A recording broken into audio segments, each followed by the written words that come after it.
رشتے کے تنازع پر ماموں نے 3 طالبات پر تیزاب پھینک دیا جن کی حالت تشویشناک۔ تفصیلات کے مطابق یونیورسٹی آف گجرات کی 3 طالبات پر تیزاب پھینک دیا گیا۔ متاثرہ طالبات کو تشویشناک حالت میں ہسپتال منتقل کر دیا گیا۔ پولیس نے ایک ملزم حراست میں لے لیا۔ آئی جی پنجاب نے نوٹس لیتے ہوئے سخت کارروائی کی ہدایت کر دی۔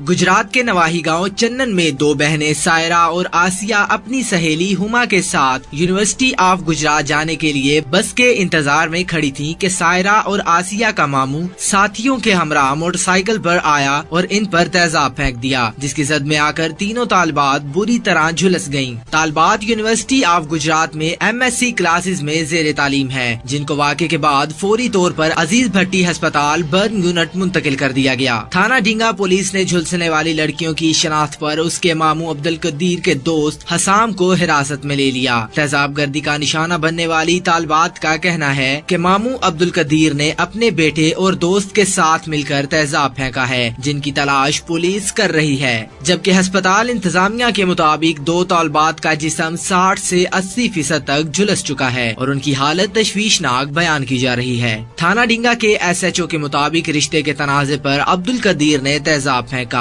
جلد ہی دیگر ملزمان گرفتار کر لیں گے۔ ملزم عبدالقدیر متاثرہ لڑکیوں کا رشتہ مانگ رہا تھا، انکار پر تیزاب پھینک دیا۔ یاد رہے کہ اس سے قبل بھی گجرات میں 1 ماہ کے دوران 2 واقعات رونما ہو چکے ہیں، اب تیسرا واقعہ بھی تیزاب گردی کا رونما ہو گیا۔